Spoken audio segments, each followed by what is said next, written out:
उपमुख्यमंत्री एकनाथ शिंदे यांनी कल्याण डोंबिवलीतील इमारती वाचवाव्या लागतील असं विधान केले। त्यांनी जी चिंता व्यक्त केली आहे त्याबद्दल कौतुकच आहे। मात्र अनाथांचे नाथ अशी ओळख सांगणाऱ्यांचं ममत्व कल्याण डोंबिवलीपुरतंच मर्यादित आहे का? कळवा, मुंब्रा, शीव, दिळवा येथील इमारतींवर कारवाई होण्याच्या भयानं नागरिक हवालदिल झाले आहेत।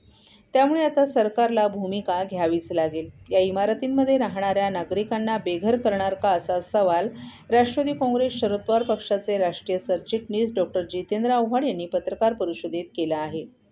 शीळ, मुंब्रा, दिवा भागात प्रचंड घबराटीचं वातावरण निर्माण झालं आहे। लोकांना नोटिसा देऊन घरं खाली करण्यास सांगितलं जात आहे। कारवाई लगेच होत नसली तरी नागरिकांमध्ये प्रचंड घबराट पसरवली जात आहे। अशा स्थितीत नागरिकांचा निवारा वाचवण्याची जबाबदारी सरकारची आहे।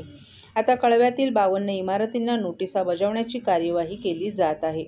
येथील लोकांनी राहायचे कुठे? म्हणूनच कल्याण डोंबिवलीतील नागरिकांबाबत एकनाथ शिंदे यांनी व्यक्त केलेल्या चिंतेचं आपणाला कौतुक वाटतं। परंतु कल्याण डोंबिवलीबद्दल हे सर्व बोलत असतानाच कळवा, मुंब्रा, दिवा येथील नागरिकांचं काय?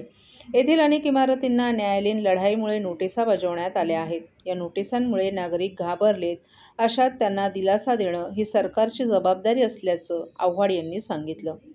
एकनाथ शिंदे यांनी जशी भूमिका कल्याण डोंबिवलीत जाहीरपणे घेतली आहे तशीच भूमिका कळवा, मुंब्रा, दिवा येथील नागरिकांबद्दल घ्यावी। आंदोलनाला किंवा रस्त्यावर उतरायला आम्ही तयारच आहोत, मात्र न्यायालयाला काय उत्तर द्यायची ही जबाबदारी सरकारची असल्याचंही त्यांनी सांगितलं।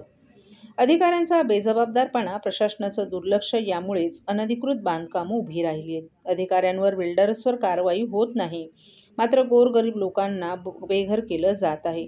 जेव्हा ठाण्यात इमारती पाडल्या जाणार होत्या तेव्हा आघाडी सरकार सत्तेत होतं। यावेळी एकनाथ शिंदे यांनी शरद पवार यांची भेट घेतली होती। शरद पवार यांनी एकही इमारत पडू देणार नाही असा शब्द दिला होता। त्यानुसार कारवाई होऊ दिली नव्हती। एकनाथ शिंदे यांनीही तशीच भूमिका घ्याल अशी अपेक्षाही डॉ. जितेंद्र आव्हाड यांनी व्यक्त केली आहे।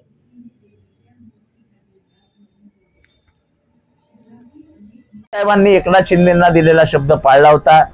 शिंदे साहेब स्वतः आले होते भेटायला, तेव्हा पवार साहेबांनी पाळला होता। आज आमची एकनाथ शिंदे साहेबांकडून अपेक्षा आहे की तुम्ही शब्द द्या, पाळा आणि जे गोरगरिबांना रस्त्यावर आणण्याचे जे प्रकार सुरू झालेले आहेत त्यांच्याकडे लोक कामावर जात नाहीयेत। बायका पोरांसह रस्त्यावर बसलेले असतात, हे किती दिवस चालायचं?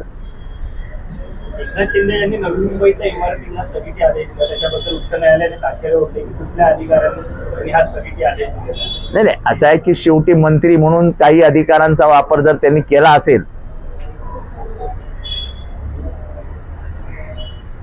तर ती कसा केला, काय केला याचं मला माहित नाही। पण शेवटी सरकार म्हणून एक वेगळा अधिकार सरकारला आहे, सरकारला भूमिका घ्यावी लागेल।